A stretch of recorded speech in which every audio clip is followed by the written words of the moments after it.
सुपटिपन्नो भगवतो सावक संघो सुपटिपन्नो भगवतो सावक संगो संघं नमामि। संगं नमामि। नमो तस्सः भगवतो अरहतो सम्मा संबुद्धस्स। नमो तस्स भगवतो अरहतो सम्मा संबुद्धस्स। नमो तस्सः भगवतो अरहतो सम्मा संबुद्धस्स। नमो तस्स भगवतो अरहतो सम्मा संबुद्धस्स। नमो तस्सः भगवतो अरहतो सम्मा संबुद्धस्स। नमो तस्स भगवतो अरहतो सम्मा संबुद्धस्स। बुद्धं शरणं गच्छामि। बुद्धं शरणं गच्छामि। धम्मं शरणं गच्छामि। धम्मं शरणं गच्छामि। संघं शरणं गच्छामि। संघं शरणं गच्छामि। द्वितीयंपि बुद्धं शरणं गच्छामि। द्वितीयंपि बुद्धं शरणं गच्छामि। द्वितीयंपि धम्मं शरणं गच्छामि। द्वितीयंपि धम्मं शरणं गच्छामि। द्वितीयंपि संघं शरणं गच्छामि। द्वितीयंपि संघं शरणं गच्छामि। तृतीयंपि बुद्धं शरणं गच्छामि। तृतीयंपि बुद्धं शरणं गच्छामि। तृतीयंपि धम्मं शरणं गच्छामि। तृतीयंपि धम्मं शरणं गच्छामि। तृतीयंपि संघं शरणं गच्छामि। तृतीयंपि संघं शरणं गच्छामि। शरणगमनं निठितं आं भन्ते पाणातिपाता वेरमणि। पाणातिपाता वेरमणि। सिक्खापदं समादियामि। सिक्खापदं समादियामि। अदिन्नादाना वेरमणि। अदिन्नादाना वेरमणि। सिक्खापदं समादियामि। सिक्खापदं समादियामि। कामेषु मिच्छाचारा वेरमणि। कामेषु मिच्छाचारा वेरमणि। सिक्खापदं समादियामि। सिक्खापदं समादियामि। मुसावादा वेरमणि। मुसावादा वेरमणि। सिक्खापदं समादियामि। सिक्खापदं समादियामि। सुरामेरयमच्छु अपमादट्ठाना वेरमणि। दुरामेरयमज्ज पमादट्ठाणा वेरमणि। सिक्खापदं समादियामि। सिक्खापदं समादियामि। इमानि पंचसिक्खापदानि शीलेन सुगतिं यन्ति। शीलेन भोगसम्पदा शीलेन निभृतिं यन्ति। तस्मात् शीलं विशोधये। भन्ते साधु साधु साधु साधु साधु। साधु। बुद्धं नमामि। बुद्धं नमामि। धम्मं नमामि। धम्मं नमामि। संघं नमामि। संघं नमामि। अहं वन्दामि सर्वदा। वन्दामि सर्वदा। ठीक है, चलो अस्तु। ओके, तो साथियों, हमने भंते जी द्वारा त्रिशरण और पंचशील हमने ग्रहण की है। आज का बड़ा ही पावन दिन है। हम सभी जानते हैं अशोक विजयादशमी 65 साल हुए हैं। बाबा साहब की धम्म क्रांति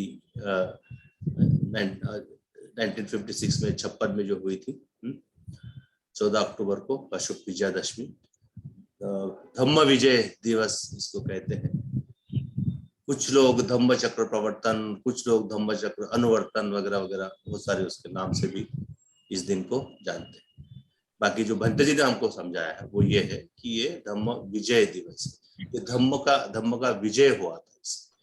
धम्म का एक बहुत बड़ा, विदाउट शेडिंग एनी ब्लड, एक क्रांति हुई थी भारत में जो बाबा साहब ने दी थी। तो इसकी एनिवर्सरी जिसको हम बोलेंगे वो है आज, और बहुत बड़ा ही पावन दिन है।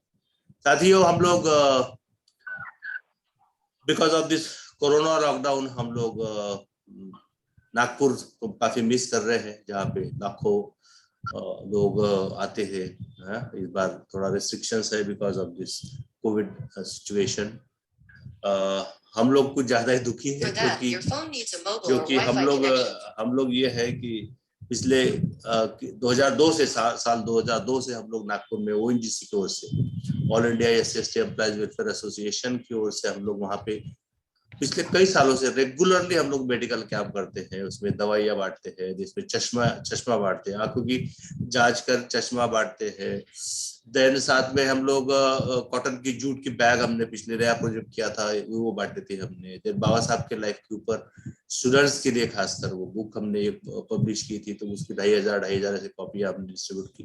सो we are taking so many good programs. और बड़ा दुख होता है कि हम लोग ये सब नहीं कर पा रहे हैं because of this corona, but वो हमारे हाथ में नहीं है, हम लोग कुछ नहीं कर सकते। सेम चैत्य भूमि में हम लोग पिछले 2 सालों से ये कैंप नहीं कर रहे, काफी मिस करते हैं हम लोग।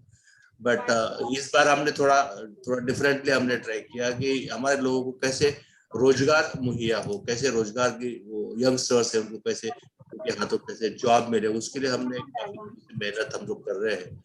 और बड़ी खुशी की बात हो रही है कि ये धम्म विजय दिवस जो है उसके उपलक्ष्य में नागपुर में हम लोग नहीं जा पाए, इसका दुख तो है हमें, बाकी हम लोग फिर भी चुप नहीं बैठे हैं। और समाज के लिए कुछ तो हमारा ऋण है, वो बाबा साहब का कर्जा है, वो जितना भी संभव करते हैं। आपको बताते हुए बड़ी खुशी हो रही है कि कल हमने 3 प्रोजेक्ट का वहां पे लॉन्चिंग किया मुंबई में। एक सबसे पहले हमने टेलरिंग एंड फैशन डिजाइनिंग जो गर्ल्स और लेडीज है उनके लिए किया, दादर में किया उसका उद्घाटन सुबह। देन दोपहर बाद हमने जो ब्यूटिशियन कोर्स है ना, उसका हमने वाशी में उसका उद्घाटन किया। और उसके बाद शाम को MSCIT के जो कोर्सेज होते हैं, कंप्यूटर कोर्सेज, जो नीडी, जो गरीब बच्चे हैं जो पढ़ नहीं पाते, उनके पास पैसा नहीं है, उनके लिए हमने ये सारे स्कीम्स कल लॉन्च की। और आज जो LMB मोटर ड्राइविंग का कोर्स है चेंबूर में हम लोगों ने उसका इनॉग्रेशन किया सुबह।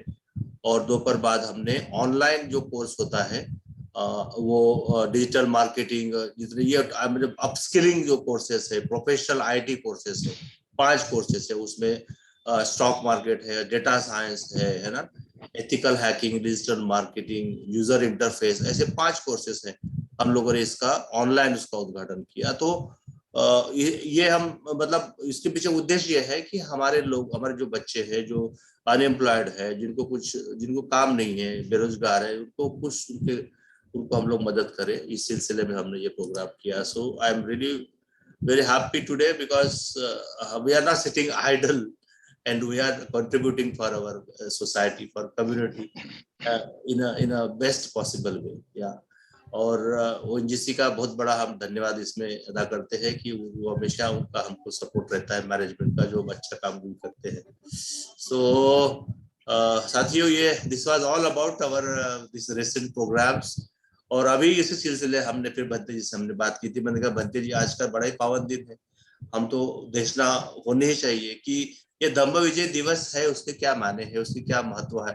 भंते जी ने इसके पहले कई बार ये बातें बताई है, फिर भी अच्छी बातें बार बार सुनना भी जरूरी है, जैसे है ना। भंते जी, तथागत ने क्या कहा था कि जो अच्छा काम है, कुशल काम है, पुण्य काम है, वो करते रहो करते रहो करते रहो। तो अच्छी बातें जो है वो अब हमारे कान में हमेशा गुनगुनाती रहनी चाहिए, अच्छी बातें होनी चाहिए।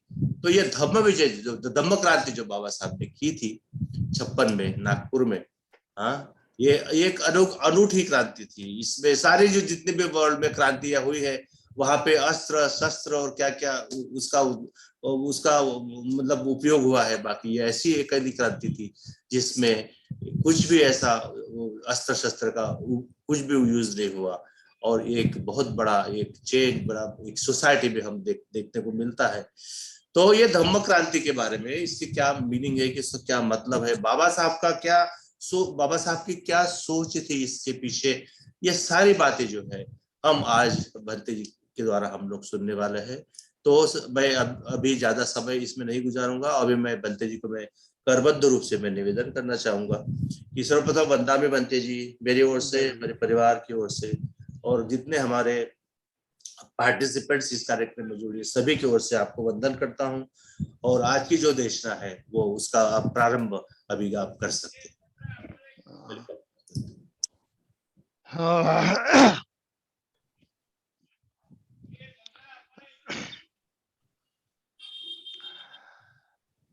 भाइयों और बहनों,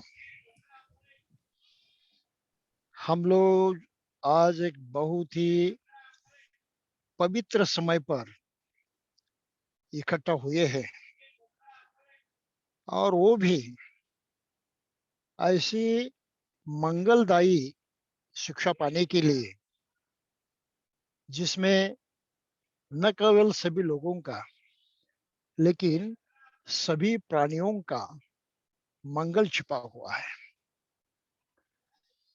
आज का दिन धम्म विजय दिन के नाम से मशहूर है, और इसकी कुछ पार्श्वभूमि है, वो पहले हम समझ लेंगे। लेकिन उससे भी पहले हमें एक मुद्दा समझना जरूरी है। इस पृथ्वी तल पर, इस धरातल पर मनुष्यों का जैसे अस्तित्व है, ऐसे ढेर सारे प्राणियों का भी अस्तित्व है। और यकीनन हम सभी लोग सुखपूर्वक जीना चाहते हैं, आनंद पाना चाहते हैं, संतुष्टि पाना चाहते हैं। ये सभी प्राणियों की आकांक्षा होती है, मंशा होती है। और इन सभी प्राणियों में, क्योंकि उनकी चेतना शक्ति, जिसको हम मन कहते हैं, जिसको हम बुद्धि कहते हैं, इसमें फर्क होने के कारण उनकी अनुभूतियां भी उस मात्रा में कमजोर या अधिक तीव्र होती है। मनुष्य एक ऐसा प्राणी है जिसका मन या जिसकी बुद्धि हम कहते हैं, इसकी ब्रेन पावर हम कहते हैं, इसकी पावर ऑफ कॉन्शियसनेस हम कहते हैं, ये बेहतरीन है। जितने भी प्राणी दुनिया में अस्तित्व में हैं, उन सभी प्राणियों से बेहतरीन है, बहुत प्रगत है, बहुत एडवांस्ड है, और इसलिए उसकी संवेदनशीलता भी उतनी ही मात्रा में अधिक है। तो सुख दुख की संवेदनाएं मनुष्य जिस बारीकी से समझता है, कल्पना करता है और अपनाने की कोशिश करता है, वो सबसे अधिक प्रमाण में होता है। अन्य प्राणियों में इस बारे में कमजोरियां दिखाई देती हैं। कुछ भी हो, लेकिन एक सत्य है दुनिया का कि हर प्राणी सुख के लिए जीता है, और मनुष्य तो सबसे अधिक सुख पाने की चक्कर में हमेशा स्वयं को व्यस्त पाता है। ये सच्चाई है हमारे जीवन की। हम न केवल जीवित रहने के लिए प्रयास करते हैं, वरना हम प्रयास करते हैं कि ज्यादा से ज्यादा, अधिक से अधिक सुख कैसे मिले, और वो हमेशा के लिए कैसे मिलते रहे। ये मनुष्य की चेतना होती है। तो हर मनुष्य केवल जीता है, जीवित रहता है, जीवित रहना चाहता है, मरना नहीं चाहता, इसलिए कि वो सुख की आशा में जीता है। सुख की प्राप्ति में वो स्वयं का पूर्णत्व मानता है, और उसकी खोज में ही उसका जीवन जो है चलते रहता है। तो इस सच्चाई को मद्देनजर रखते हुए हमें हमारे जीवन जीने के जो तरीके हैं, जो धारणाएं हैं, जो प्रवृत्तियां हैं, जो आदतें हैं, उनकी तरफ देखना है, और किससे क्या होता है इस तरफ भी ध्यान देना है। इससे पहले कि हम आगे बढ़े इस विषय को लेकर, ये धम्म विजय दिन का महत्व जो है, जिसको विशद करने जा रहा हूं मैं, इसके बारे में कुछ कहेंगे। बुद्ध के बाद लगभग 200 साल बाद राजा अशोक का उदय हुआ और राजा अशोक ने, वो तो उस जमाने का बहुत बड़ा सम्राट था। राजा अशोक का साम्राज्य दुनिया में सबसे बड़ा था। उससे बड़ा साम्राज्य दुनिया में कभी भी निर्माण नहीं हुआ, अशोक से पहले भी नहीं, उसके बाद भी नहीं। तो ऐसे विशाल साम्राज्य का वो स्वामी था, बहुत महत्वाकांक्षी था। लेकिन दक्षिण में, भारत के दक्षिण भाग में कलिंग नामक एक राज्य था, जिसको हम आज उड़ीसा कहते हैं, उड़ीसा कहते हैं, ओडिशा, उड़ीसा वगैरह, ये उसके कब्जे में नहीं था। और हम जानते हैं कि समुद्र के किनारे हुए, और समुद्र का किनारा उस वक्त भी व्यापार के लिए बहुत महत्वपूर्ण माना जाता था। तो राजा अशोक ने सोचा कि ये तो मेरे कब्जे में होना चाहिए, और फिर उसने युद्ध छेड़ा, कलिंग पर आक्रमण किया। बहुत ही भयानक युद्ध हुआ, कई लाख लोग मारे गए, कई लाख लोग घायल हुए, और लाखों के जो परिवार थे वो बर्बाद हो गए। युद्ध जीतने के बाद जब अशोक ने सर्वेक्षण किया अपनी जीत का, तब उसको बहुत दुख हुआ, बहुत पश्चाताप हुआ कि मैंने क्या किया, कितना अत्याचार मैंने ढाला इन लोगों पर, कितने लोगों की हत्या की है, कितनों को अपाहिज बनाया है, कितनों को मैंने ग्रहहीन बनाया है। बहुत ही दुख हुआ। और उस पश्चाताप दग्ध होने के बाद फिर उसने बुद्ध की शरण जाने की सोची और वो बौद्ध बना। और उसने घोषणा की कि आज तक मैं भेरी घोष करता रहा। भेरी घोष के माने हैं युद्ध का नगाड़ा बजाना, यानी युद्ध छेड़ना, युद्ध करना। तो युद्ध करने की जो चेतना है वो भेरी घोष से होती है, युद्ध का नगाड़ा बजाकर की जाती है। तो आज तक मैं युद्ध का नगाड़ा बजाना था, भेरी घोष करता था, लेकिन ये इतना भयंकर है, इतना दुखदायी है, इतना पीड़ादायी है कि ये करना एक मनुष्य होने के नाते किसी को शोभा नहीं देता, मुझे भी शोभा नहीं देता। आइंदा क्योंकि मैं मनुष्य हूं, दूसरे भी मनुष्य हैं, उनके साथ मैं मनुष्यता के साथ ही पेश आऊंगा। उनको मैं जीतना चाहता हूं जरूर, लेकिन वह मनुष्यता के सहारे जीतूंगा, मैत्री के सहारे जीतूंगा, उनको मेरे जैसे ही मैत्रीपूर्ण बनाऊंगा, दयाशील बनाऊंगा। और इसके लिए जो शिक्षा काम आती है वो बुद्ध की शिक्षा है, जिसको धम्म कहते हैं। तो मैं धम्म को अपनाऊंगा, और उसने धम्म को अपनाया, और उसने घोषणा की कि आइंदा मैं धम्म घोष करूंगा, भेरी घोष बंद करके धम्म घोष करूंगा। मतलब बुद्ध की शिक्षा जितनी लंबे तक फैला सकूं, जितने लोगों तक पहुंचा सकूं, उतना मैं कोशिश करूंगा। धम्म विजय की उसने ठानी। तो ये धम्म विजय उसने पाया। उसने इतना जोरदार धम्म प्रचार किया कि उस जमाने में बुद्ध का धर्म भारत की सीमाओं के पार चला गया, मध्य एशिया में चला गया, आज ईरान कहते हैं, इराक कहते हैं, इतने ही सारे देशों में चला गया, ग्रीस में चला गया, मैसेडोनिया वगैरह सभी जगह, ये मध्य एशिया में पूरी तरह से ये धर्म फैला हुआ था। तो ये इतना ही नहीं कि पूर्व में ही गया, आज हम कंबोडिया कहते हैं, थाईलैंड कहते हैं, बर्मा कहते हैं, सिलोन कहते हैं, इन देशों में भी उसने बुद्ध की शिक्षा फैलाई। तो इतना कष्ट उसने उस जमाने में किया। सोचिए, कम्युनिकेशन के साधन उतने प्रभावी नहीं थे, कितना सारा समय लगता था, कितनी सारी शक्ति लगानी पड़ती थी।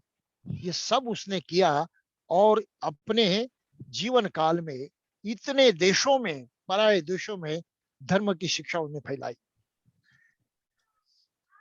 उनको संदेश दिया कि हमें जीना है पृथ्वी तल पर, लेकिन एक दूसरे के साथ रहते हुए, एक दूसरे का साथ देते हुए, एक दूसरे की मंगल करते हुए, यही जीने का तरीका है। और इस तरह से पूरा मनुष्य समाज जो है जीते रहे, और उसमें कामयाब हो गया।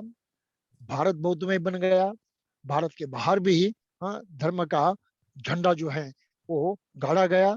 तो इस तरह से उसने अपने धम्म विजय में काफी सफलता पाई।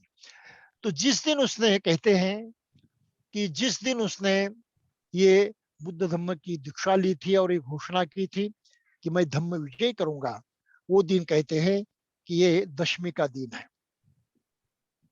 ये अश्विन जो है, अश्विन मंथ जो है, उस अश्विन मंथ के 10वां दिन था वो। 10, इसलिए दशमी कहते हैं उसको। और उसने धम्म विजय की घोषणा की, इसलिए उसको अशोक विजयादशमी कहते हैं कि अशोक ने धम्म की विजय पाने के लिए प्रयास किया, प्रारंभ किया, वो ये दिन था। तो इस तरह से आज हम एक बहुत ही महत्वपूर्ण दिन मनाने के लिए यहाँ इकट्ठा हुए हैं। और आज की तारीख को हम बिल्कुल वही बात समझने की कोशिश करेंगे कि आखिर धम्म विजय का महत्व क्या है, क्या माने हैं, और हमारे किस तरह वो काम की बात है। अशोक ने इतने प्रयास किए, इतने कष्ट उठाए, इतनी ही कामयाबी हासिल की, हाँ, तो उसके पीछे उतना ही तगड़ा कारण होगा। ये दर्शन अपनाने के पीछे, इसका फैलाव करने के पीछे उतना ही तगड़ा कारण होगा, जिसको समझना बहुत जरूरी है। और भारत का इतिहास साक्ष्य है इस बात के लिए कि अशोक के बाद जो भारत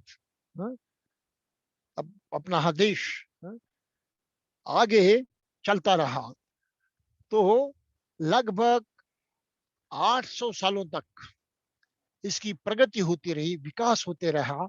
और भारत उस जमाने में पूरे विश्व की सोने की चिड़िया कहलाने के लायक हो गया, इतना प्रगत हुआ। सोने की चिड़िया, इतनी प्रगति विश्व में किसी भी देश ने नहीं पाई थी। इस प्रगति को जिस तरह से अशोक ने पाया, वो धम्म नीति थी, धम्म की शिक्षा थी। और अगर वो शिक्षा उस जमाने में इतने करोड़ों लोगों तक फैली, देश विदेश में फैली, लोग उससे लाभान्वित हो गए, बहुत सारा कल्याण हुआ सब लोगों का, तो उसी प्रकार की कल्याणदायी शिक्षा क्या आज की तारीख को हमें अपेक्षित नहीं है? बिल्कुल अपेक्षित है।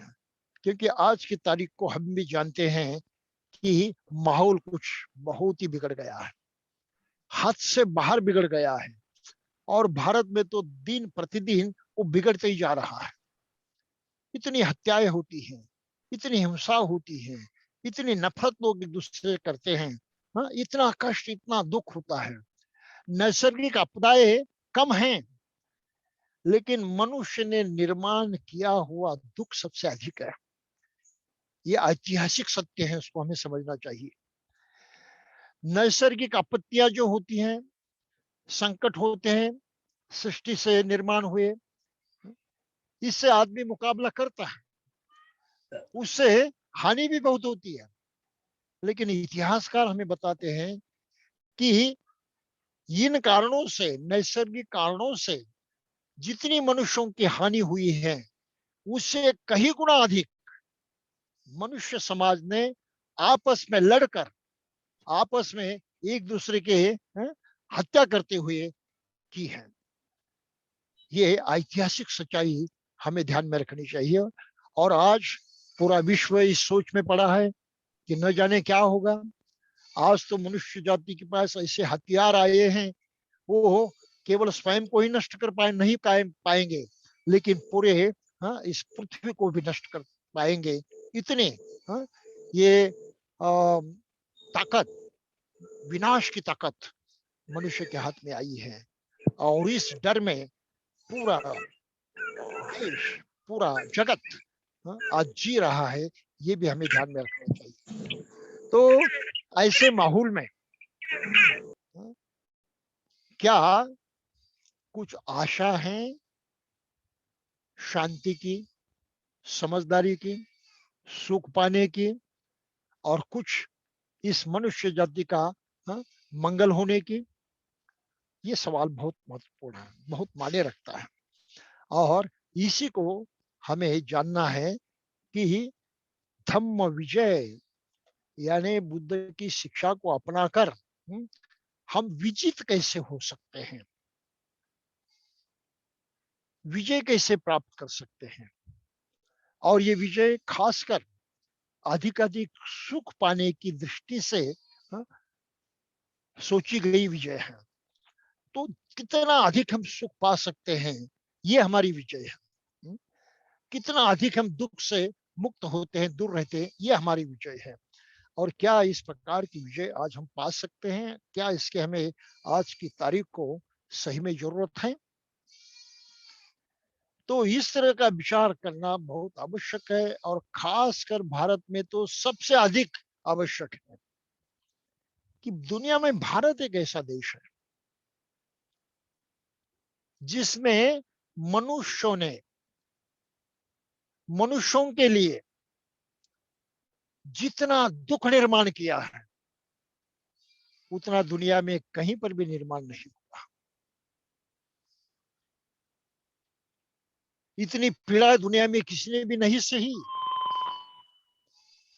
और मनुष्यत्व का इतना विडंबन दुनिया में कहीं नहीं हुआ। हमें कबूल करना चाहिए कि हाँ, ऐसा दौर भारत में आया था, हम उसके साक्षी हैं। हमारे पुरखों ने ऐसे विश्व को अनुभव किया है, उन दुखों को उन्होंने हाँ, हाँ, सहा है। तो इनको हम हाँ, जरूर विचार करें और सोचे कि क्या यही वातावरण, यही दशा आगे भी चलती रहे। तो इस एक कारण को लेकर क्यों ना सही, लेकिन हमें धम्म के बारे में, सुख के बारे में, कल्याण के बारे में, हमारे स्वयं के कल्याण के बारे में सोचना जरूर है। हम चाहे न चाहे, हमारी चाहत पर कुछ अवलंबित नहीं है, ये जरूरत है, और ये वक्त का तकाजा भी है। कोई रास्ता नहीं है इसके सिवा। हमें समझना ही होगा, जानना ही होगा, और उसमें सुधार करना ही होगा। अगर इस बात को हम समझे तो फिर धम्म विजय क्या है, इसको हम अच्छी तरह से समझ पाएंगे। जैसा कि अब विश्व मानता है, इतिहास ने कबूल किया है कि मानव जाति ने आपस में एक दूसरे के बैरी होकर, एक दूसरे से शत्रुता करते हुए जितना खून खराबा किया है, जितना दुख निर्माण किया है, वो और किसी भी कारण से निर्माण नहीं हुआ था। और इतिहास हमें ये भी साक्ष्य देता है, कथा कहता है कि ऐसी दशा पहले भी थी, और उस दशा में राजा अशोक ने धम्म का स्वीकार किया और उसका प्रचार प्रसार करने में अपनी पूरी ताकत लगा दी। विश्व भर में भी इस विचार को उसने फैलाया, और उसके तहत दुनिया में इतनी शांति और इतना सुख और इतना कल्याण निर्माण हो चुका था। तो दोनों भी चित्र हमारे सामने प्रकट हैं, और उनको हमें खुली आंखों से देखना है। तो इस बात को मद्देनजर रखते हुए हम ये समझे कि आखिर धम्म विजय है क्या।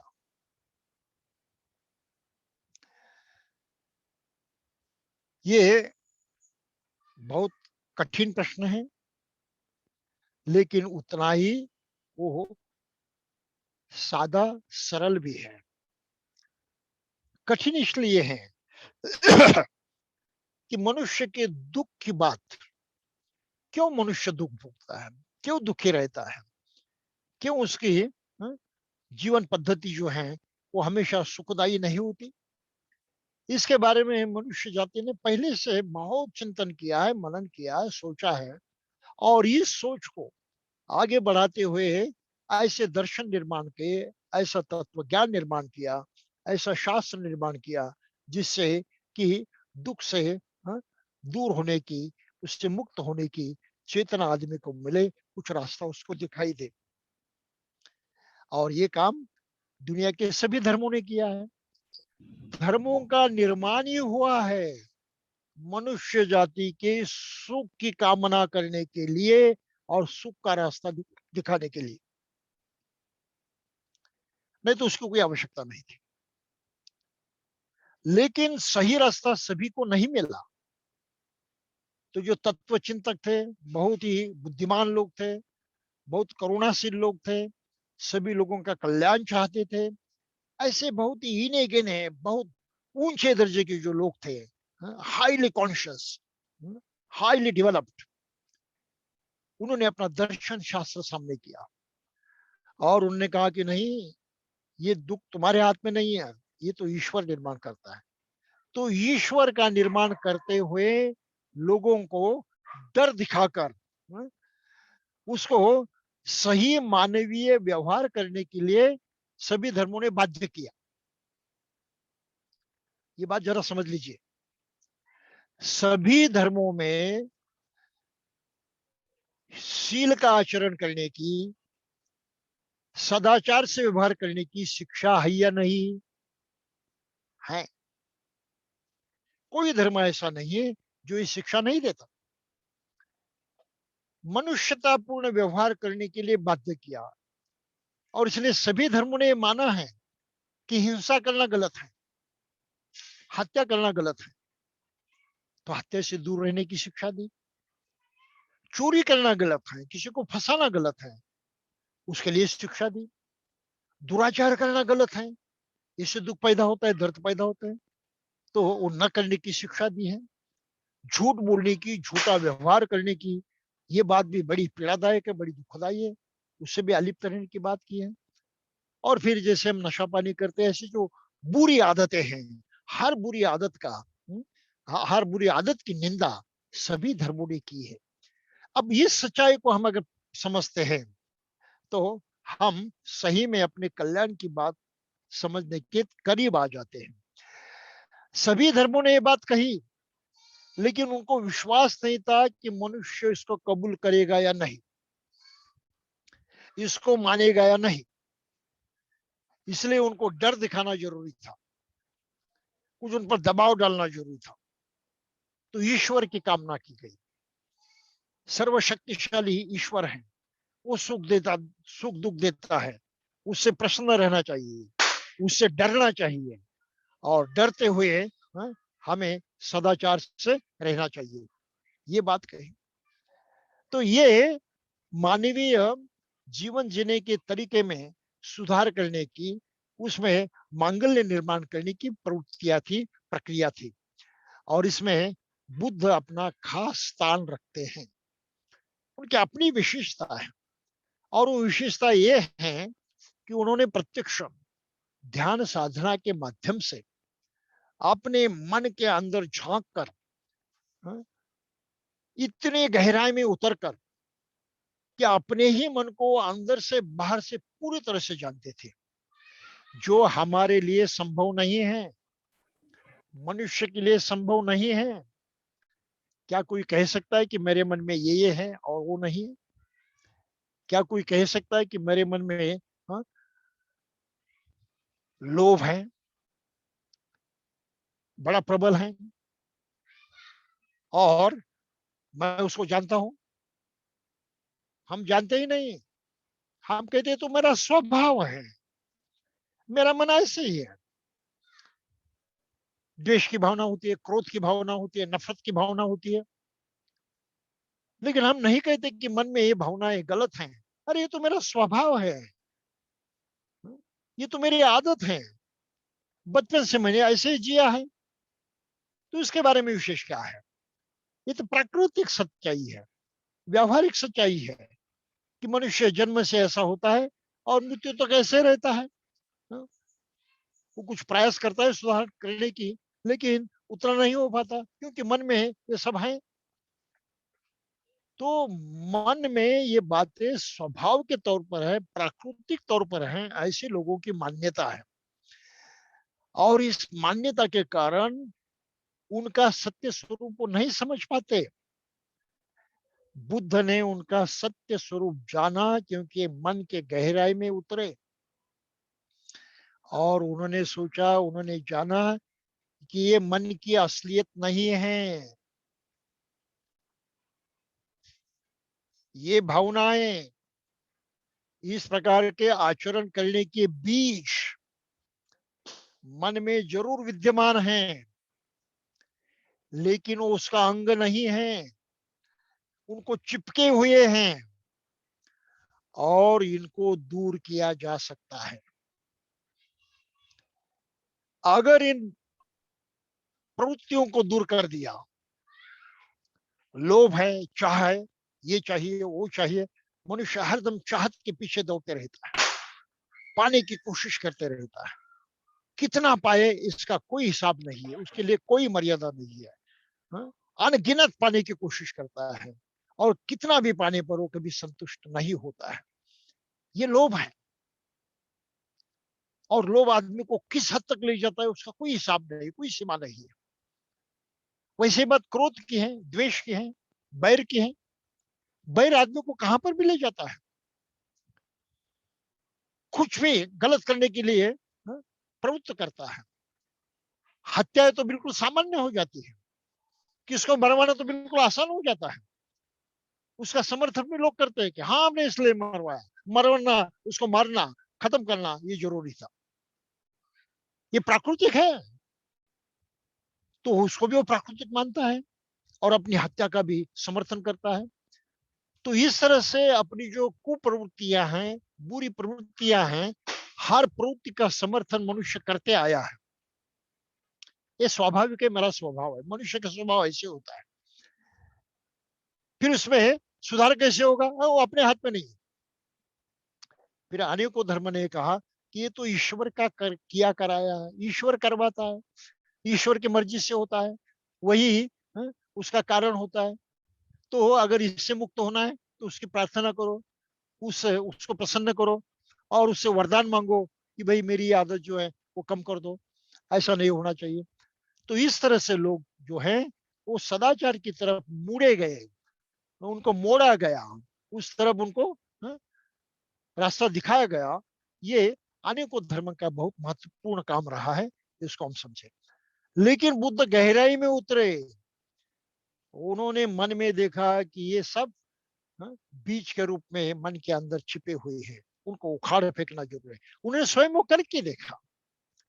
अपने मन की जो लालसा थी, जो क्रेविंग था जिसको हम कहते हैं, लालच थी, लोभ था, उस बीज को उन्होंने उखाड़ कर फेंक दिया। परिणाम ये हुआ कि उनके मन में लोभ की भावनाएं खत्म हो गई। मुझे पाना चाहिए, मुझे कमाना चाहिए, मुझे लेना चाहिए, मुझे संग्रह करना चाहिए, मुझे ये चाहिए, मुझे वो चाहिए, सब खत्म हो गया। चाहत ही खत्म हो गई। तो चाहत खत्म हो गई तो फिर गलत ढंग से कुछ पाने की कोशिश भी खत्म हो गई। गलत ढंग से पाने की कोशिश खत्म हो गई, इसके माने औरों से दुर्व्यवहार करने की बात भी खत्म हो गई। कितना बड़ा परिणाम हो गया। वैसे उनकी लोभ की भावना जैसे खत्म हुई, बैर की भावना खत्म हो गई।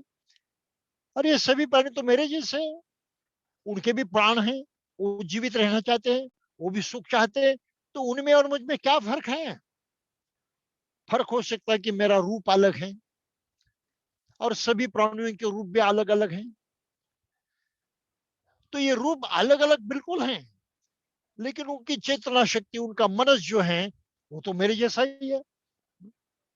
मनुष्य होने के नाते मनुष्यों का जरा प्रबल होता है, लेकिन प्राणियों का दुर्बल होता है, बस इतना ही फर्क है। लेकिन है उनके पास वो मन, वो भी सुख को चाहते हैं, वो भी समझते हैं सुख और दुख क्या है।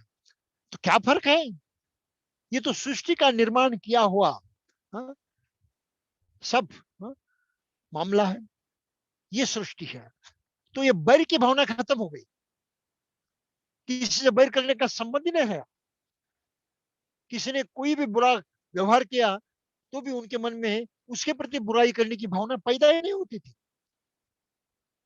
कि कोई बुराई करता था वो अपने हिंसक मानसिकता से, हाँ, बैर की मानसिकता से, लेकिन इनके मन में बैर नहीं था तो वो हिंसा उनको, हाँ, हिंसा ही नहीं लगती थी। अरे उसने गलत कर दिया है, उसकी गलती हो गई है, उसको सुधारना जरूरी है, मुझे, मेरी ये जिम्मेदारी है कि मैं उसकी मदद करूं।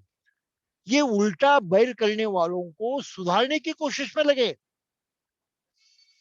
उनको समझाने की कोशिश में लगे, उनके दुर्गुणों को खत्म करने की कोशिश में लगे। बुद्ध की महत्ता इसमें है, बुद्ध की महानता हम इस तरह से जाने, बैर खत्म हो गया। और इन सब के पीछे क्या है? तो अज्ञान है। अज्ञान हमको मोहित कर देता है और अपनी सभी गलतियां जो कुछ हैं, भला बुरा, सबको कबूल करने की और वो सही मानने की एक चेतना पैदा करता है अज्ञान। तो अज्ञान इसका मूल है। उन्होंने उस अज्ञान को उखाड़ फेंक दिया। तो बुद्ध अनूठे बने, ईश्वर से भी बढ़कर बने। क्यों? ईश्वर के बारे में किसी को कोई खास पता नहीं है, कोई जानकारी नहीं है। ये केवल कल्पनाएं हैं, केवल मान्यताएं हैं, केवल हम, हाँ, तर्क करते हैं, इसके अधिक कुछ नहीं। खास ठोस प्रूफ जो है वो नहीं है। लेकिन बुद्ध ने जिस अवस्था को पाया वो ठोस अवस्था थी, प्रत्यक्ष अनुभव था। उन्होंने अनुभव किया और उस तरह से वो जीते रहे और वही बात लोगों को कहते रहे। इसलिए उन्होंने कहा कि मैं काल्पनिक बातें नहीं कर रहा हूं, आपको कोई अंदाज नहीं बता रहा हूं, आपके सामने कोई तर्क प्रस्तुत नहीं कर रहा हूं। तो जो मैंने प्रत्यक्षात देखा, प्रत्यक्षात अनुभव किया, हाँ, वही मैं आपको बता रहा हूं। यम मया सामंग दिठंग तमहंग वदामी। प्रत्यक्षात मैंने जो अनुभव किया, देखा आमने सामने, वो मैं बता रहा हूं। तो बुद्ध की शिक्षा इतनी सत्य है, कसौटी पर उतरने वाली है, उसको झूठ साबित करना असंभव है। और इसी के कारण बुद्ध जीत गए, मनुष्य जाति में वो सर्वश्रेष्ठ ठहरे। मनुष्यों का, इतना नहीं कि प्राणियों का कल्याण करने की वो भावना, वो चेतना, वो सामर्थ्य बुद्ध में हमको दिखाई देता है। तो इस बात को समझने के बाद हम पर आ जाती है कि क्या हमारे मन में लोभ की भावना नहीं है, द्वेष की भावना नहीं है, इतने सारे विकार हम कहते हैं, वासनाएं कहते हैं, क्या नहीं है? फिर उससे, हाँ, हम कैसे काम करें? क्या उनको ऐसे कायम रखें और उनके प्रभाव में जीते रहे? तो बोलते दुख तो और दर्द तो पैदा होने वाला ही है, गलतियां होगी, गलत वातावरण होगा और नाना तरह से हम परेशान होते रहेंगे, दुख तो रहेगा। तो दुख का ये जो कारण है, अगर उसको बुद्ध ने जिस तरह से जाना और उसको उखाड़ कर फेंक दिया, क्या हम वही करेंगे तो सुधार होगा? और उसका उत्तर हाँ में आता है, हाँ बिल्कुल सुधार होगा। और यही तो बुद्ध ने कहा।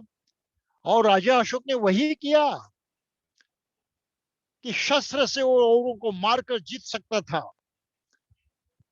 लेकिन उसमें जो दर्द था, जो पीड़ा थी, जो अभद्रता थी, उससे वो परेशान हो गया।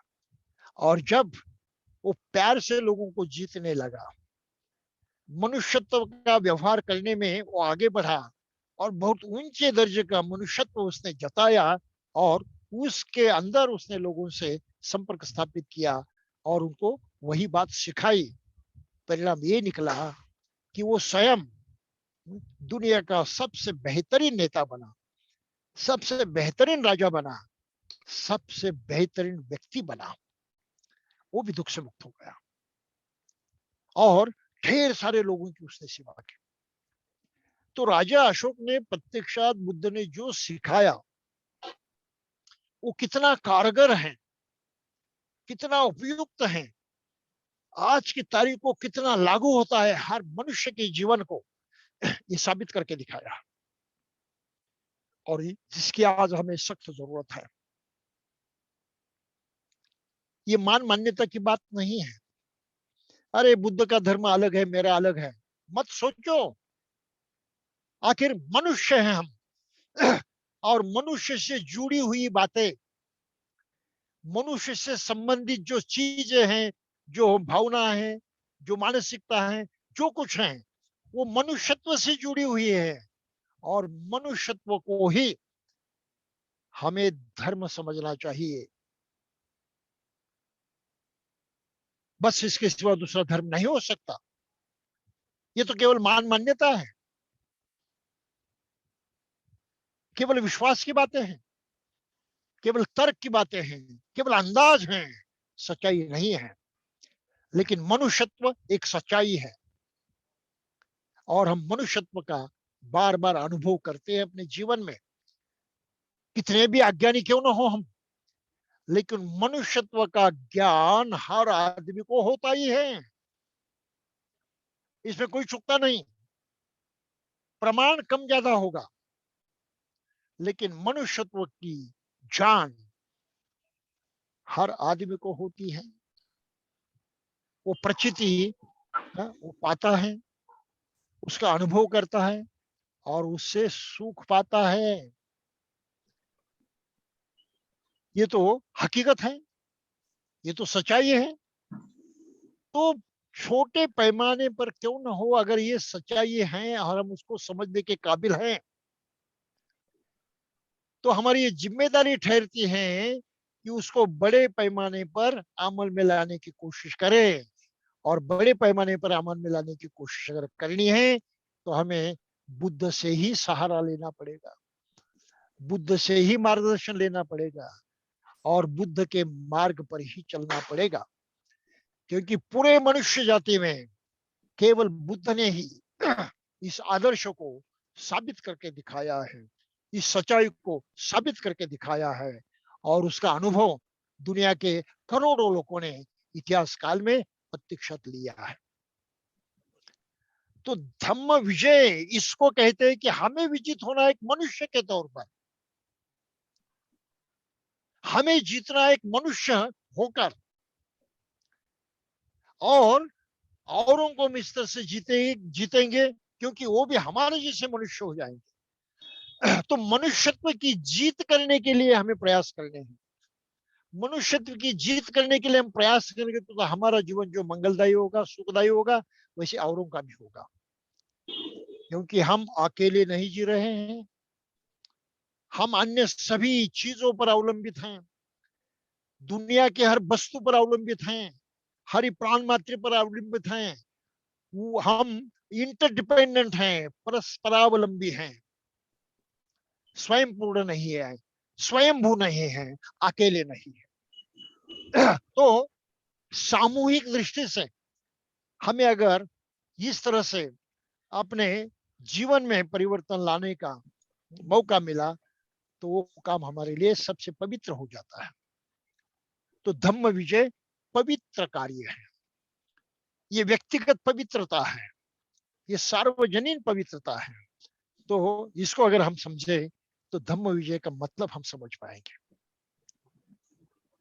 जैसा कि बाबा साहब के बारे में हम जानते हैं,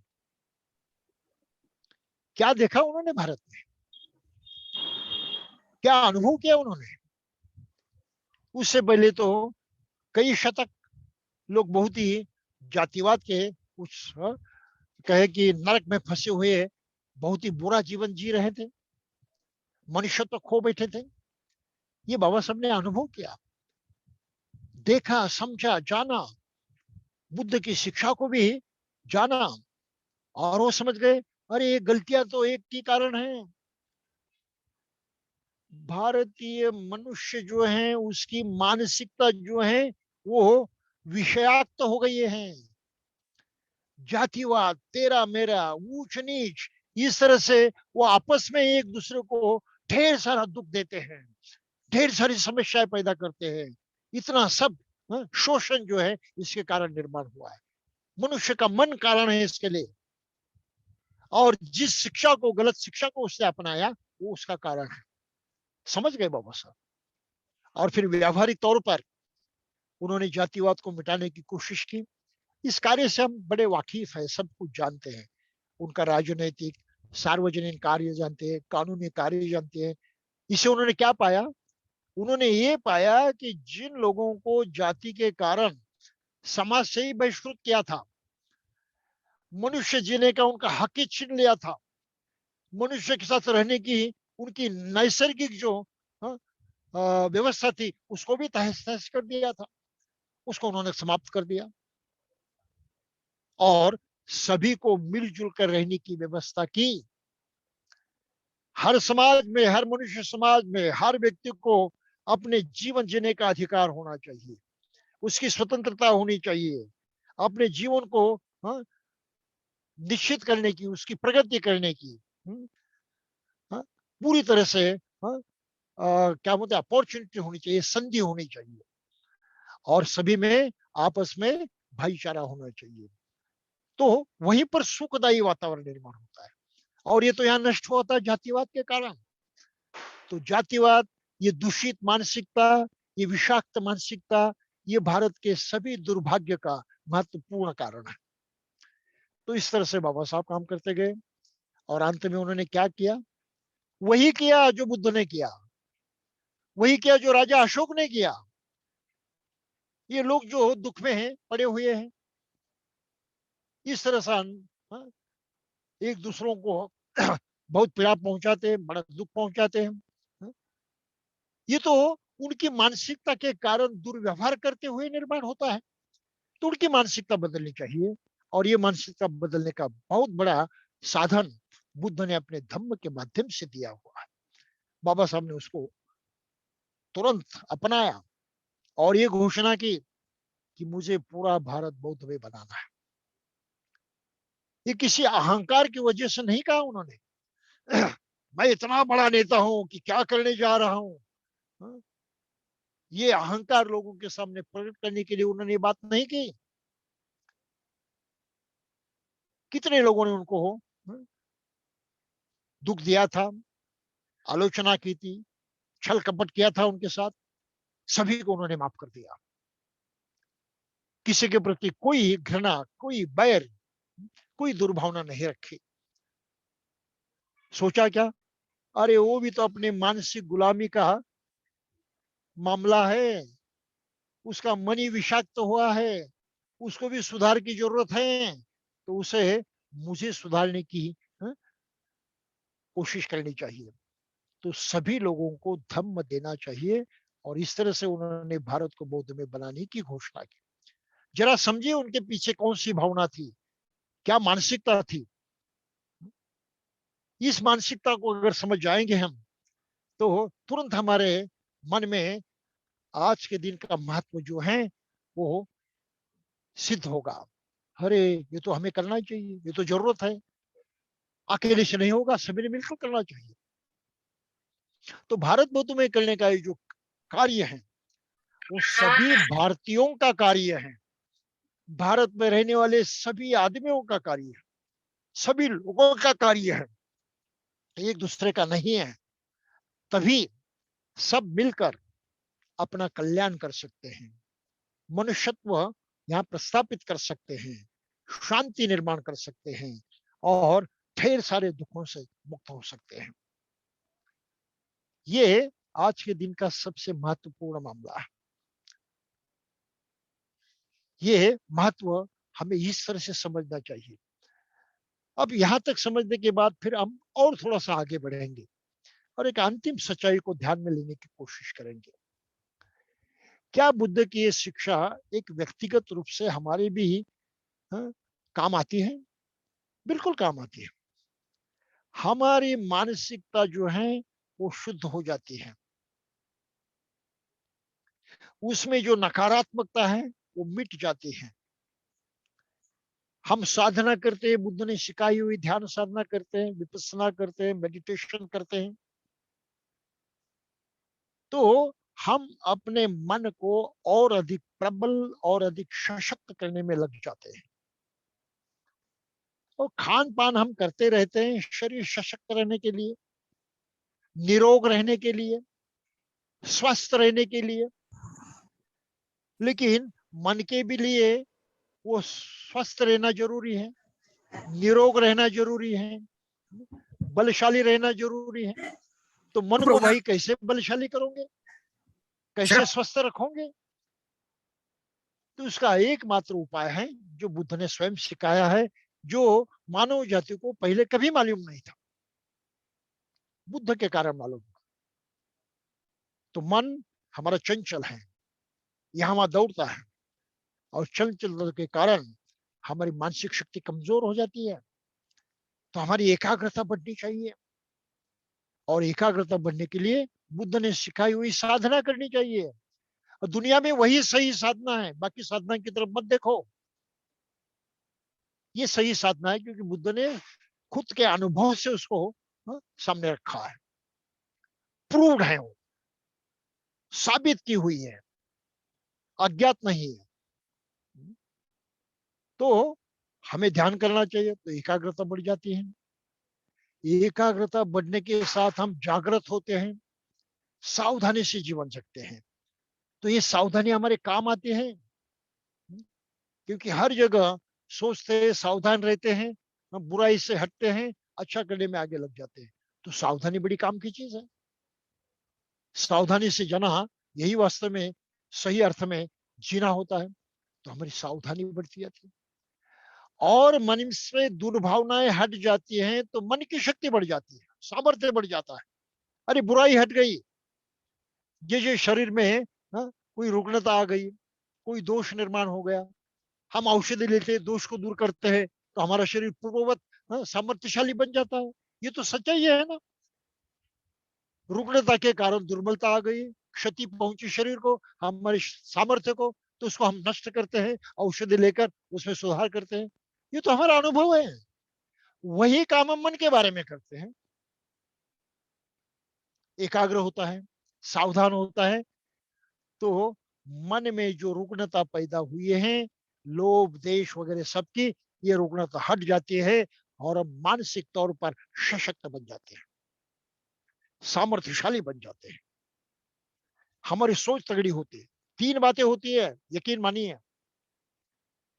जो बुद्ध धम्म में सिखाई हुई साधनाएं करते हैं, केवल साधना नहीं, तो बुद्ध धम्म की मूल शिक्षा जो सदाचार है, पंचशील है, अष्टशील है, दसशील है, ढेर सारे शिलाचरण की बातें कही है, उसको पक्का करते हुए जो साधना करते हैं, उनका फायदा ही फायदा होता है। क्या फायदा होता है? मन एकाग्र हुआ, सावधानी से जीने लगे, तो आपकी जानकारी विस्तृत हो जाती है, समझने की ताकत बढ़ जाती है, ढेर सारी अज्ञात बातें हम समझ सकते हैं। तो हमारी समझदारी, पावर ऑफ अंडरस्टैंडिंग जिसे हम कहते हैं, वो बढ़ जाती है। ये हम में हमेशा के लिए नहीं रहती। उसके अनेक पहलू, अनेक अंग जो हैं, वो समझ में आते हैं, और उन सभी अंगों को समझने की ताकत हम रखते हैं। कितना बड़ा लाभ है, मानसिक शक्ति कितनी पावरफुल हो जाती है। केवल इतना ही नहीं, क्योंकि हम बहुत बारीकी से समझते हैं, तो हम बारीकी से सोचने भी लगते हैं। तो हमारी सोच एक तरफा नहीं होती, अधूरी नहीं होती। ये कहना अरे ये बुद्ध का धर्म है, मेरा नहीं, वो दूसरों का है, मुझे कोई लेन देन नहीं, ये तो अधूरी सोच है, बहुत पीड़ादायी सोच है, बहुत अज्ञान की सोच है।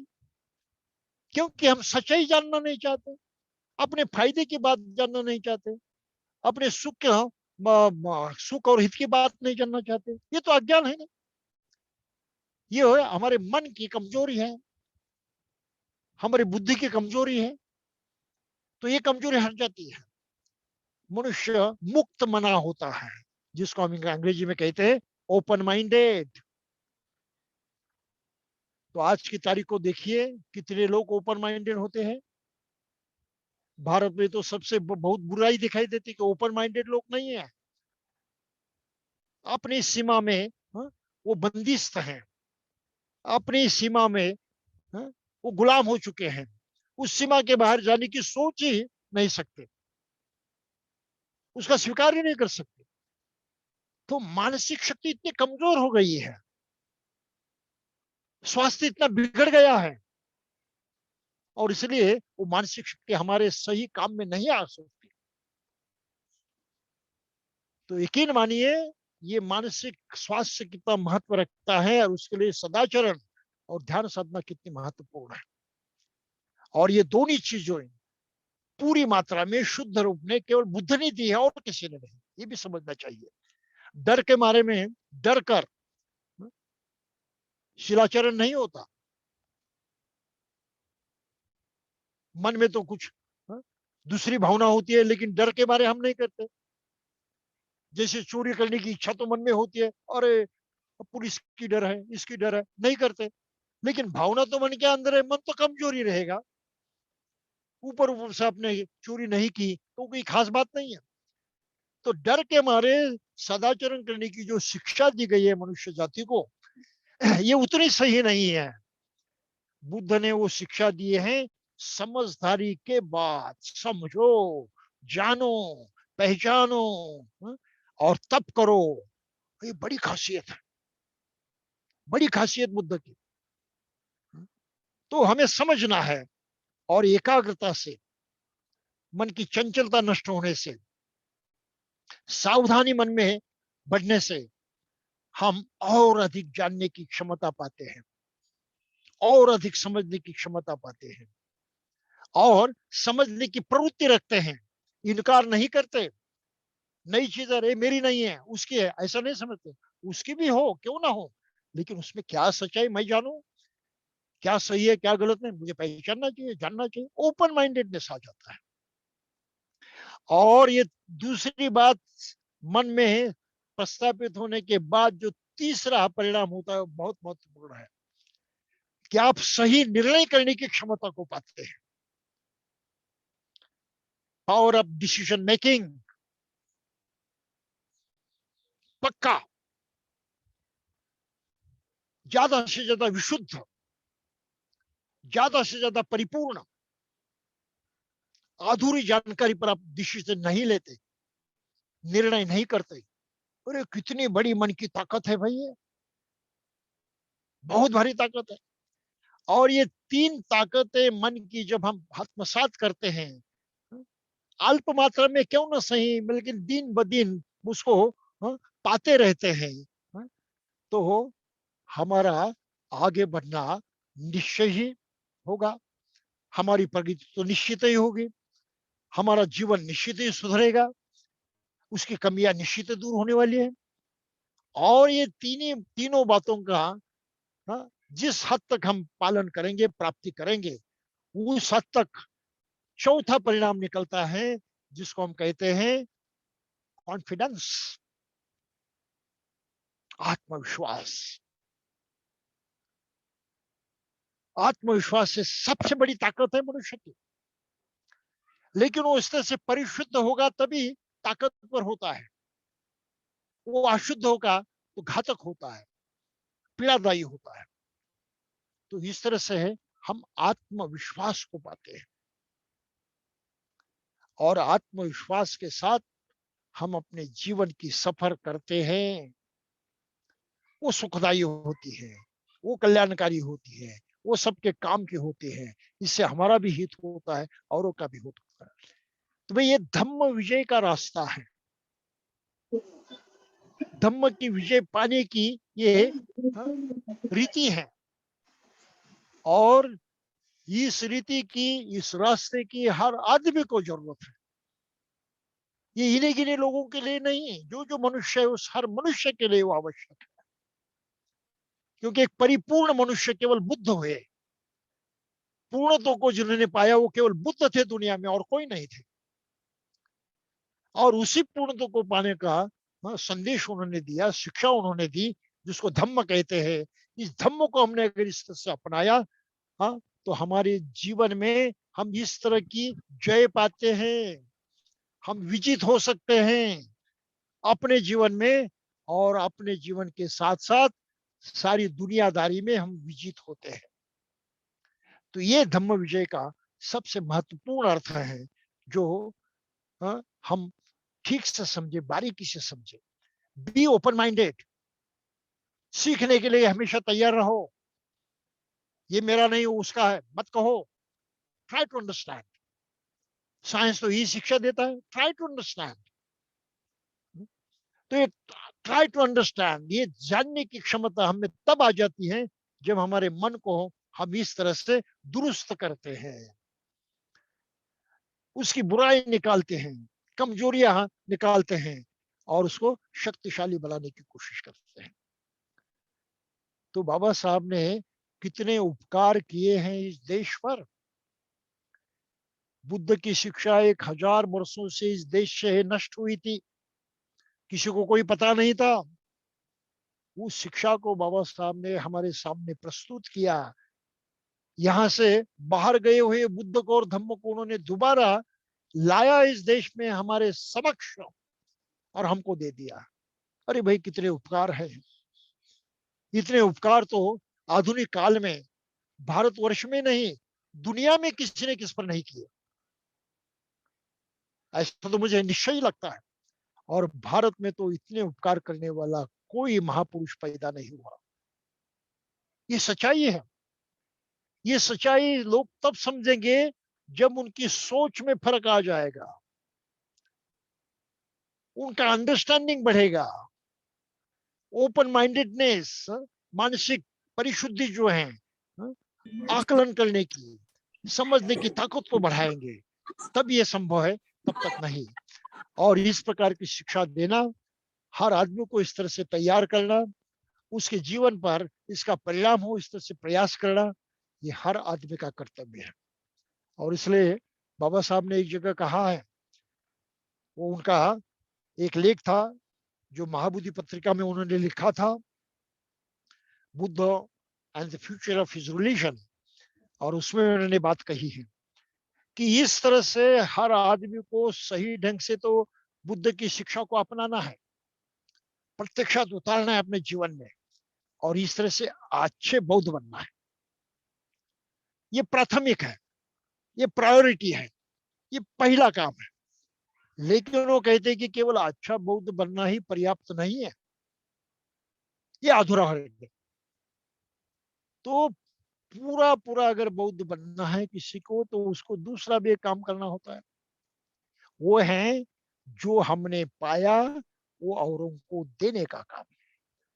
हमने धम्मों को पाया, हमने अच्छाई को पाया, हमने कल्याणकारी शिक्षा को पाया, हमने हर चीज जो अच्छी थी उसको पाया, इनको हमें औरों को देना है, औरों तक पहुंचाना है, अपने तक सीमित नहीं रखना है।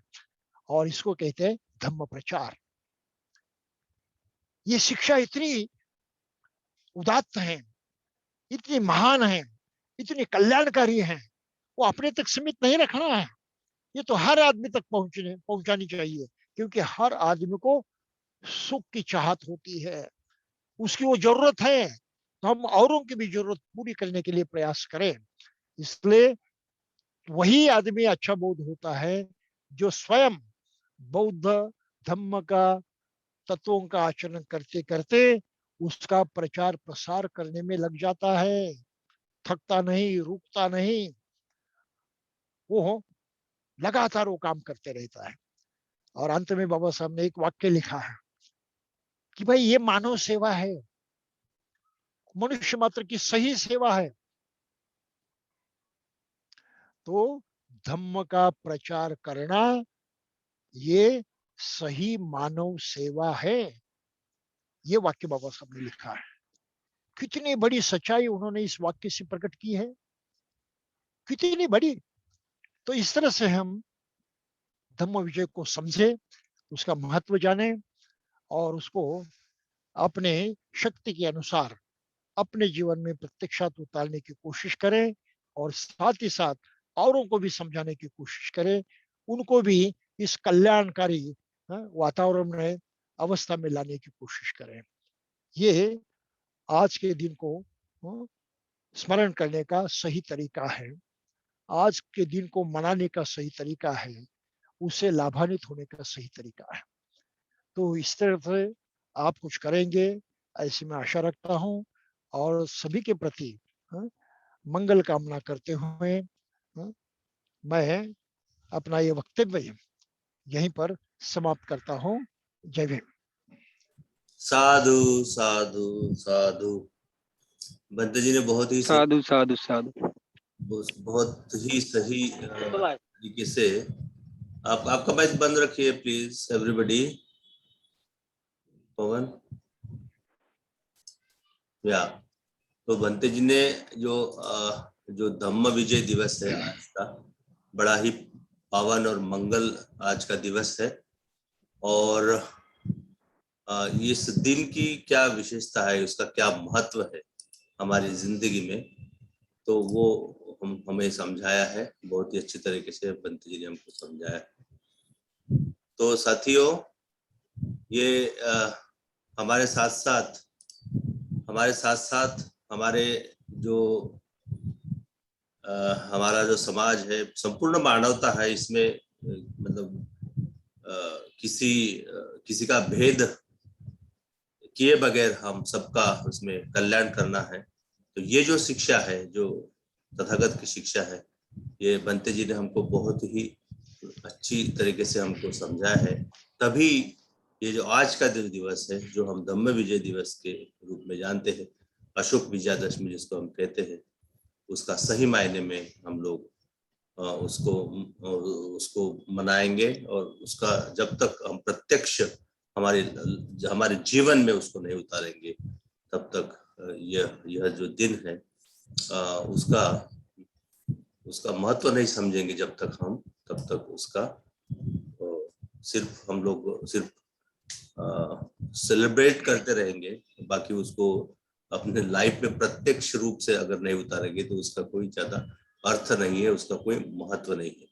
तो सम्राट अशोक के जमाने से बाबा साहब की जो धम्म क्रांति हुई और तथागत का संदेश इससे रिलेटेड किया है, ये बहुत ही अच्छी तरीके से हमको बंते जी ने समझाया।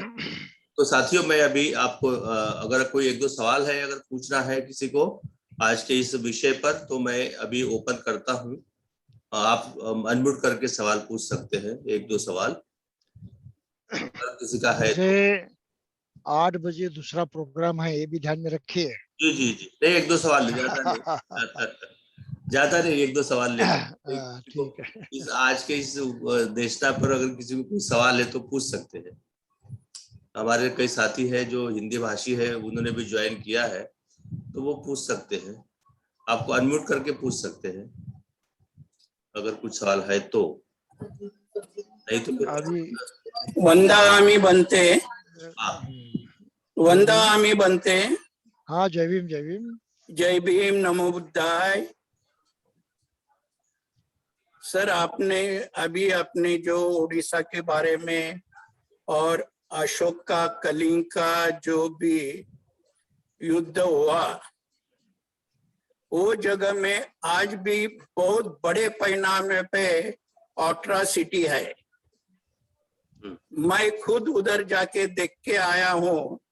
जितने भी अपने बड़े बड़े विहार है, जगन्नाथपुरी का सबसे बड़ा अपना विहार है, वो आज हिंदुओं के कब्जे में है।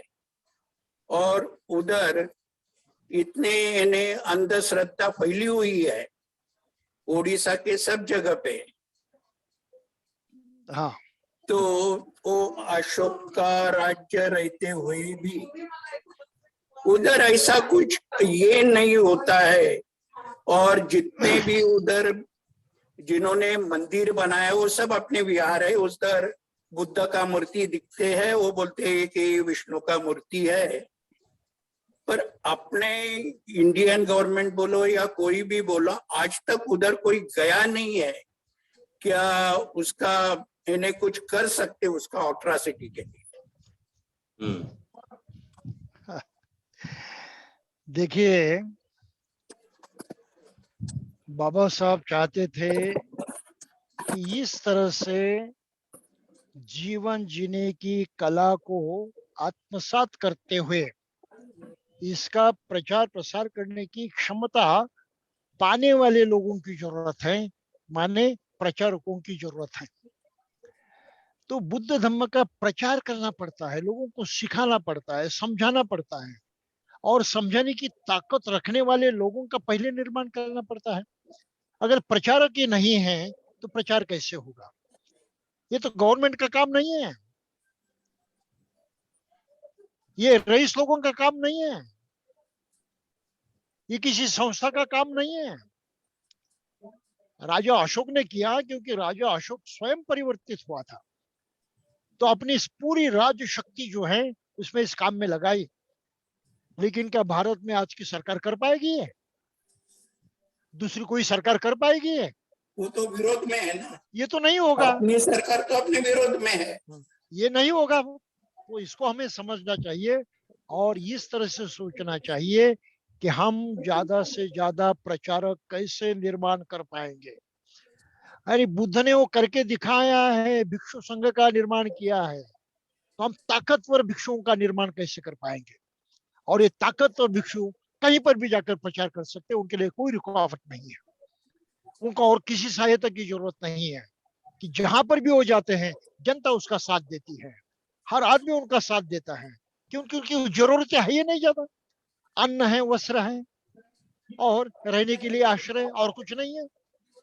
तो इस तरह से जितने अधिक पैमाने पर हम भिक्षु संघ का निर्माण करेंगे, सक्षम भिक्षुओं का, इसलिए बाबा साहब सेमिनरी निर्माण करना चाहते थे।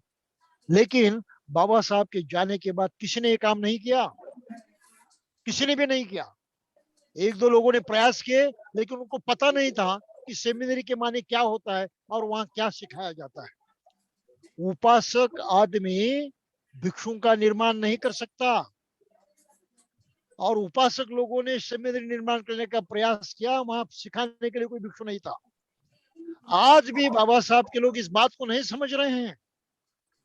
मैंने 2006 साल में नागपुर में जाकर पहली सेमिनरी बनाई और यहाँ ये प्रोग्राम शुरू कर दिया। आज मेरे कुछ शिष्य जो हैं वो काम कर रहे हैं, लगभग 5 जो भिक्षु हैं ये तो एमए पीएचडी होकर काम कर रहे हैं, डिठल्ले नहीं बैठे हैं, इस ताकत से काम करते हैं। मैंने कॉलेज चलाया लेकिन बंद करना पड़ा, सेमिनरी चलाई बंद करनी पड़ी। ये सेमिनरी अब करजत में हिलाई जा रहे हैं, रिलोकेट की जा रही है।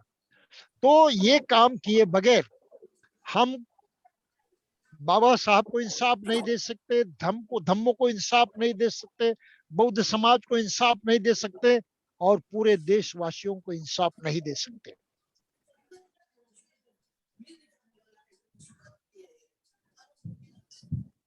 के साथ ज्यादा से ज्यादा प्रचारों का निर्माण करते हुए इस समस्या का सामना करें। ये रास्ता हमारे लिए खुला है, ये ताकत लोगों के पास है, लेकिन सेमिनरी के लिए मदद करना लोग नहीं जानते, उसका महत्व नहीं जानते। इसलिए मैंने लगभग 40 साल तक प्रयास किए हैं। सेमिनरी आज भी तैयार नहीं हुई है, अब होने की संभावना है, करजत में उसकी तैयारी हो गई है। तो अल्प स्केल में, स्मॉल स्केल में वो सेमिनरी वहां पर तैयार होगी और वहां पर ये काम चलते रहेगा। वहां उपासक भी प्रशिक्षित होंगे, भिक्षु भी प्रशिक्षित होंगे और सक्षम होकर प्रचार करने के काम में लग जाएंगे। तब कहीं थोड़ा थोड़ा परिवर्तन आ जाएगा।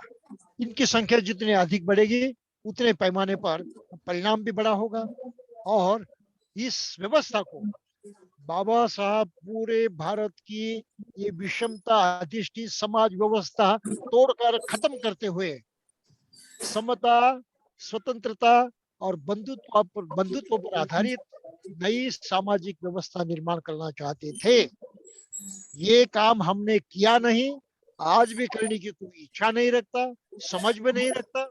अगर हमने अपना कर्तव्य ही नहीं पालन किया तो हम भले और किसी को क्या न्याय दे सकते हैं, किसी के क्या काम आ सकते हैं? ये तो असंभव है। तो हमें पहले इस पर बल देना चाहिए, मूल बातों पर। ठीक है। बनते जी आनंद को बदंत आनंद कौशल्यान, इन्होंने सबसे पहले सेमिनरी का निर्माण करना चाहते थे और किया भी था, मगर वो सक्सेस नहीं हुए उसमें। हाँ, वो पूरा इतिहास मुझे मालूम है। उन्होंने जो प्रयास किए वो सक्सेस नहीं, उसके कारण भी मुझे मालूम है। आखिर बात वहीं पर आ जाती है ना, हम प्रशिक्षण का काम ही पूरा नहीं कर पाए। और उसके बाद में मिशनरी मिशनरी मिशनरी चालू हुआ था। ठीक है, सेमिनरी छोड़ के मिशनरी हमने चालू की थी बाद में। सेमी बुद्ध के भिक्षु दुनिया के सबसे पहले मिशनरी हैं और इतिहास में लिखा हुआ है कि बुद्ध ने ही मनुष्य जाति के इतिहास में पहली दफा से मिशनरी निर्माण किए। क्रिश्चियनों ने तो कई साल के बाद निर्माण किए, बुद्ध के बाद 500 साल के बाद, लेकिन बुद्ध पहले थे। उन्होंने भिक्षु और भिक्षुणी के रूप में मिशनरी निर्माण किए। तो मिशन तो बौद्ध चला रहे हैं, आज भी वो चला रहे हैं, लेकिन इस तरह से वो चलाया जाना चाहिए, ये महत्वपूर्ण है। ठीक है। मिशनरी होना चाहिए या सेमिनरी होना चाहिए? भाई आप शब्द का कुछ गड़बड़ कर रहे हैं। सेमिनरी प्रशिक्षण की व्यवस्था होती है, उसको स्कूल कहते हैं, कॉलेज कहते हैं, और उससे मिशनरी पैदा होते हैं, इस तरह से समझिए आप। ठीक है, सेमिनरी मिशनरी दोनों चाहिए अपने को, मिशनरी चाहिए और सेमिनरी भी चाहिए। सेमिनरी होगी तो मिशनरी होगे, सेमिनरी नहीं होगी तो मिशनरी कहाँ से आएंगे? यस, बराबर है ना। स्कूल होगा कॉलेज तो बच्चे पढ़ेंगे, नहीं होगे। स्कूल ही नहीं होगा तो बच्चे कहाँ पढ़ेंगे? राइट राइट, सही बात है। ठीक है गरुड़ साहब, धन्यवाद, थैंक यू। ओके, अभी बंते जी को और एक दूसरे प्रोग्राम में जाना है 8 बजे, समय नहीं है ज्यादा, तो हम यही वाइंड अप करते हैं कार्यक्रम को। अभी सुनील देशपांडे जी है। Sunil, are you there? Sunil, no, he is not there. Pawan, are you there? Pawan? Yes, sir. I'm here. I have a question. Can I ask a question to Bande ji? Now there is no time for any question. Just wait. Okay. Okay, sir. Next time पूछेंगे. अभी आप vote of thanks करिए association की ओर से. Okay. बंदे जी, विमल कीर्ति ने बहुत अच्छे से अपन सब लोगों को बहुत अच्छा मार्गदर्शन किया है, और आशा करते हैं कि भंते जी का जो भी उपदेश है या जो भी धम्मदेशना दी है, वो सबके जीवन में बहुत अच्छे से सब लोग अगर फॉलो करेंगे तो बहुत अच्छे से उसका इफेक्ट भी सब लोग को मिलेगा। और बस यही मैं अपेक्षा करता हूँ। और ऑल इंडिया एसटी एसोसिएशन के तरफ से मैं सबका आभार भी व्यक्त करता हूँ कि जिन्होंने अपना जो ये जूम का मीटिंग है वो अटेंड किया है। और एक बार फिर से सबको धम्म चक्र प्रवर्तन दिन की सबको हार्दिक हार्दिक शुभकामनाएं। वेरी गुड, जय भीम, नमो बुद्धाय। ठीक है, थैंक यू पवन। ठीक है। और अभी कार्यक्रम को जाते जाते हम लोग धम्म पाठ कर समाप्ति करेंगे। ओके,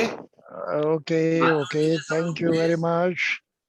सब पाप करणं कुशलस्य उपसंपदा सचित परियोदपनं एतं बुद्धानुशासनं धम्मं चरे सुचरितं नतं तु चरितं चरे धम्मचारी सुखं सेति अस्मि लोके परमि च न तावता धम्मदरो यावता बहुभासति यो चोपमि सुत्वानं धम्मं कायेन पश्यति सर्वे धम्मदरो होन्त्यो ब्रह्मणपमज्जति नत्थि मे शरणं अय्यं बुद्धो मे शरणं वरं एतेन सज्जवज्जेन होतु मे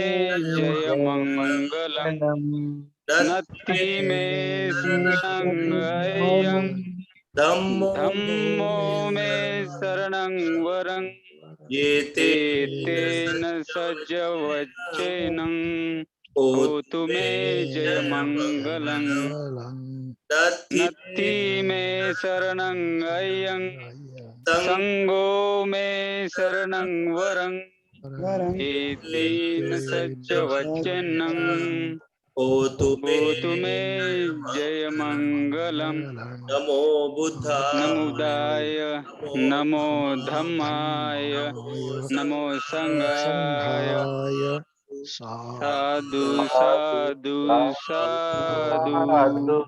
साथियों, पूरा एक बार all India SC/ST employees welfare association ONGC Mumbai की ओर से आप सबको आज के इस मंगल पावन दिवस पर ढेर सारी मंगल कामनाएं। आपका मंगल हो, कल्याण हो, आप जिंदगी में तरक्की करें और आपके साथ साथ और औरों को भी साथ में ले इस तरक्की की राह पर। इसी शुभकामनाओं के साथ मैं आज की इस कार्यक्रम की समाप्ति करता हूं। बंते जी को बहुत बहुत धन्यवाद। वंदा में बंते जी, कार्यक्रम की समाप्ति करने जा रहे हैं। Take care of your. Thank you very much. Okay वंदा में बनते जी। जय भीम, जय भीम, जय भीम, जय भीम, जय भीम, जय भीम, जय भीम, वंदा में बनते जी। जय भीम, जय भीम, वंदा में बनते। जय भीम, जय भीम। हाँ, जय